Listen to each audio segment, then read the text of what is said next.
नमस्ते बच्चों। आज इस कक्षा के द्वारा हम आपको कवि डॉक्टर राम गोपाल वर्मा जी के द्वारा लिखित समय कविता का भावार्थ समझाएंगे और शब्दार्थ भी बताएंगे। तो आइए हम कविता का पाठ करते हैं एवं भावार्थ बताते हैं। कितना भी प्रयत्न करो पर समय नहीं रुकता है, भीषण आंधी तूफान आगे समय नहीं झुकता है। हमें समय के साथ है चलना, समय साथ नहीं आता। एक बार जो पल बीता वह कभी हाथ नहीं आता। टूट जाल से पात गया जो पुनः कहाँ जुड़ता है। कितना भी प्रयत्न करो पर समय नहीं रुकता है।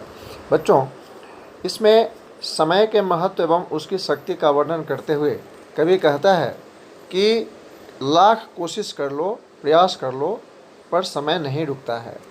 मनुष्य की ताकत क्या, समय तो भयंकर आंधी तूफान के सामने भी नहीं झुकता है।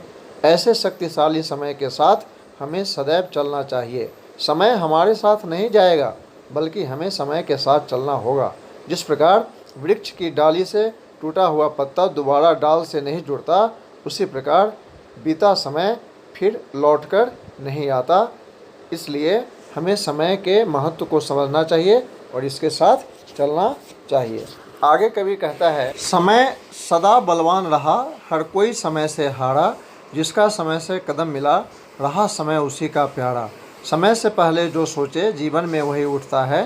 कितना भी प्रयत्न करो पर समय नहीं रुकता है।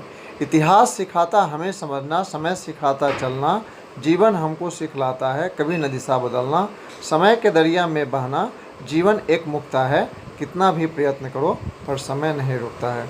बच्चों, यहाँ कवि समय को सर्वशक्तिमान बताते हुए कहता है कि समय के साथ कदम मिलाकर चलने की सीख हमें लेना चाहिए। समय हमेशा ही बलवान रहा है।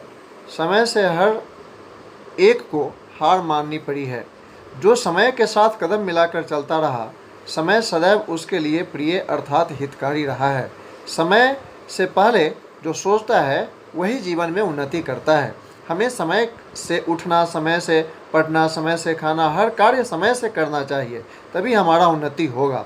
इतिहास हमें समय को समझना सिखाता है और समय निरंतर बढ़ते रहने की सीख देता है। निरंतर गतिमान जीवन हमें मार्ग की बाधाओं से विचलित न होकर राह न बदलने की सीख देता है। हमें समय रूपी दरिया में बहना चाहिए, क्योंकि यह जीवन मोती के समान अनमोल है। अर्थात हर कार्य समय से करना चाहिए। हमारा विचार भी उत्तम होना चाहिए और एक मार्ग होना चाहिए। उसी मार्ग का लक्ष्य एक होना चाहिए। तो उस लक्ष्य पर बढ़ते हुए अगर हम चलते हैं तो हमारा जीवन मोती के समान होता है। आगे कवि कहता है, सात समय के वर्षा आती, समय से गर्मी छाए। आता समय शीत है लाता, बसंत समय पर आए। समय इशारा जब करता, तब ऋतु चक्र मुड़ता है। कितना भी प्रयत्न करो पर समय नहीं रुकता है। इन पंक्तियों में भी समय के महत्व और उसकी शक्ति का वर्णन करते हुए कवि कहता है कि समय के साथ ही वर्षा आती है, इसी के साथ गर्मी, इसी के साथ जाड़ा, सब समय के साथ ही चलता है। बसंत ऋतु भी समय पर ही आता है। समय के इशारे पर ही ऋतु चक्र मुड़ता है। ऋतु चक्र मुड़ने से तात्पर्य है ऋतुओं का क्रम से आना और जाना। जैसे सर्दी के बाद गर्मी, गर्मी के बाद बरसात, बरसात के बाद फिर सर्दी। इस तरह से ये ऋतु चक्र चलते रहता है, जैसे जीवन चक्र चलता है। आगे कवि इसमें कहा कि कितने योद्धा हुए धरा पर, समय ने सबको मारा। समय निगल गया तूफानों को, समय बना अंगारा। समय के आगे ब्रह्मांड में नहीं तूफान उठता है। कितना भी प्रयत्न करो पर समय नहीं रुकता है। अर्थात कवि यहाँ कह रहे हैं कि इस पृथ्वी पर अनेक बलशाली योद्धा पैदा हुए। राम हुए, कृष्ण हुए, अकबर हुए, नहीं और कौन कौन नहीं आया। हमारे देश को भी गुलाम बनाया, लेकिन सब समय के साथ चला गया। समय का शिकार सब बन गया, अर्थात सबको समय ने अपना शिकार बना लिया। समय बड़े बड़े तूफानों को भी अपने बस में करके निगल गया। जैसे अभी कुछ दिन पहले निसर्ग देखिए महाराष्ट्र और गुजरात में आया और निकल गया।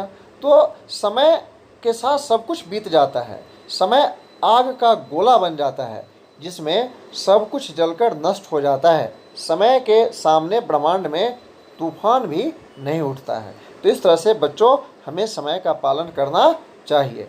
आइए अब हम देखते हैं शब्दार्थ।